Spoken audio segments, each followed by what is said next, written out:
इतनी देर से साइकिल चला रहा हूँ। अब तो मेरे पैरों ने जवाब दे दिया है।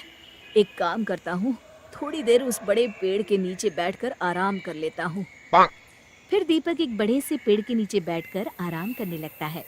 देखते ही देखते उसकी आंख लग जाती है। तभी अचानक जोरदार आवाज से उसकी आंखें खुल जाती है और वो देखता है कि एक भयानक सी दिखने वाली चुड़ैल उसकी साइकिल लेकर भाग रही है। अरे मर गया! अरे ये चुड़ैल तो मेरी साइकिल लेकर भाग रही है। अरे कोई तो मेरी साइकिल बचाओ! फिर एक दिन दो औरतें उस जंगल से गुजर रही होती हैं। आज तो हमें बाजार से लौटने में बहुत देर हो गई। हाँ, तुमने सही कहा।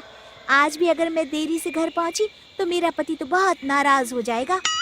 तभी उन दोनों औरतों के पीछे से चुड़ैल उड़ती हुई आती है और दोनों की चोटी एक साथ काट लेती है। ओह, मेरी चोटी! अरे मर गई रे! अरे तेरा नाश पिटे! हमारी चोटी काट कर ले गई। अब तो हम किसी को मुंह दिखाने लायक नहीं रहे। तेरा सत्यानाश हो! देखते ही देखते गांव में उस चुड़ैल का डर चारों ओर फैल जाता है। एक दिन रमेश अपनी पत्नी के साथ उस जंगल से गुजरते हुए अपनी पत्नी से कहता है, अरे भाग्यवान, क्या कर रही हो? जरा जल्दी जल्दी पैर चलाओ, रात होने से पहले हमें गांव पहुंचना है।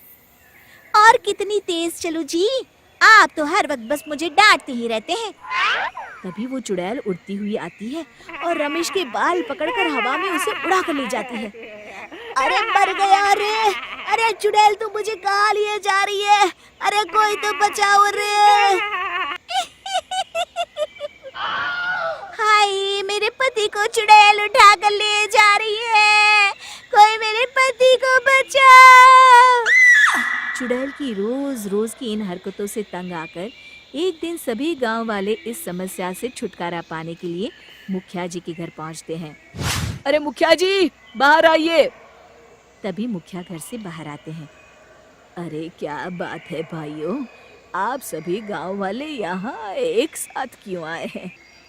तभी विमला कहती है, अरे क्या बताऊं मुखिया जी, उस जंगल वाली चुड़ैल ने तो मेरी चोटी काट ली। अरे क्या बताऊं मुखिया जी, वो चुड़ैल तो मेरी नई साइकिल लेकर 9-2-11 हो गई। तभी रमेश की पत्नी कहती है, अरे ये तो कुछ भी नहीं है, वो चुड़ैल तो मेरे पति को ही उड़ा कर ले गई। तभी मुखिया कहते हैं, अब आप लोगों से क्या छुपाऊं, वो नाश पीटी चुड़ैल मेरे सर की पगड़ी उड़ा कर ले गई है। मैं भी जंगल से जा रहा था, तभी चुड़ैल उड़ती हुई आई। अब ये पगड़ी मैं पहनूंगी। अरे अरे मेरे पगड़ी! फिर मुखिया जी उदास होकर कहते हैं, मेरी तो कुछ समझ में नहीं आ रहा कि उस चुड़ैल से कैसे छुटकारा पाया जाए। तभी गांव वालों की भीड़ में खड़ा बब्बन मुखिया जी के सामने आकर कहता है, मुखिया जी, आप चिंता न करिए, मैं उस चुड़ैल को ऐसा सबक सिखाऊंगा कि वो जिंदगी भर याद रखेंगी।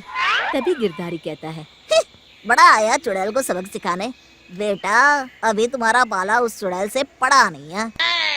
अरे बड़ी बड़ी बातें करना तो आसान है, कुछ करके दिखाओ तुम माने। तो ठीक है, कल मैं अकेला जंगल में जाऊंगा और उस चुड़ैल का किस्सा हमेशा के लिए खत्म कर दूंगा। फिर अगले दिन बब्बन उस जंगल में पहुंच जाता है और चुड़ैल को आवाज देने लगता है, अरे चुड़ैल दीदी, कहाँ हो तुम? मैं तुम्हारे लिए खुशखबरी लाया हूँ। तभी चुड़ैल बब्बन के सामने आ जाती है। आज पहली बार कोई इंसान मुझे ढूंढता हुआ इस जंगल में आया है। अरे तू कहाँ से आया है और मेरे लिए क्या खुशखबरी लाया है? मेरा नाम बब्बन है और मैं चुड़ैलों के राजमहल से आया हूँ। चुड़ैलों की रानी पूतना ने मुझे यहाँ भेजा है ताकि मैं तुम्हारी परीक्षा ले सकूं, और अगर तुम परीक्षा में पास हो जाती हो तो तुम बाकी चुड़ैलों के साथ उस राजमहल में हमेशा के लिए रह सकती हो। चुड़ैल खुश होकर कहती है, क्या तू सच कह रहा है? मुझे चुड़ैलों के राजमहल में रहने का मौका मिलेगा? अरे अगर ऐसा हो गया तो मजा आ जाएगा।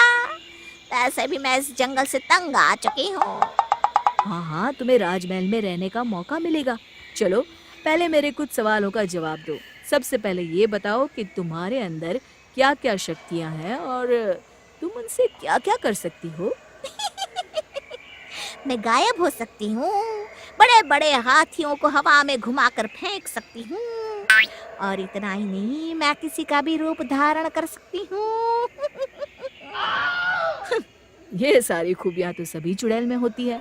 कुछ और बताओ, जैसे कि क्या तुम अपने शरीर का आकार घटा बढ़ा सकती हो? इसमें कौन सी बड़ी बात है? अगर मैं चाहूँ तो अपने शरीर को एक छोटी सी चींटी के जितना छोटा बना सकती हूँ, और अगर मैं चाह लूँ तो इस बड़े से पेड़ से भी बड़ी बन सकती हूँ।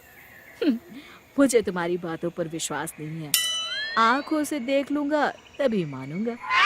फिर बब्बन एक कांच की बोतल नीचे जमीन पर रख देता है और उस चुड़ैल से कहता है, चलो ठीक है, अगर तुम इस बोतल के अंदर समा गई तो मैं मान जाऊंगा कि तुम बाकी चुड़ैलों से ज्यादा ताकतवर और गुनी हो। इसमें कौन सी बड़ी बात है? अभी मैं तुम्हें अपना कमाल दिखाती हूँ। फिर देखते ही देखते वो चुड़ैल अपने शरीर को छोटा करके जमीन पर रखी बोतल के अंदर चली जाती है। तभी बब्बन जल्दी से उस बोतल का मुंह ढक्कन से बंद कर देता है। अरे अरे चालाक आदमी, ये क्या किया तूने? बड़ी आई थी राजमहल में रहने वाली। अरे चुड़ैल, आज से ये कांच की बोतल ही तेरा राजमहल है। फिर बब्बन उस बोतल को ले जाकर बहती हुई नदी में फेंक देता है और इस तरह बब्बन अपनी होशियारी से उस चुड़ैल को सबक सिखाता है।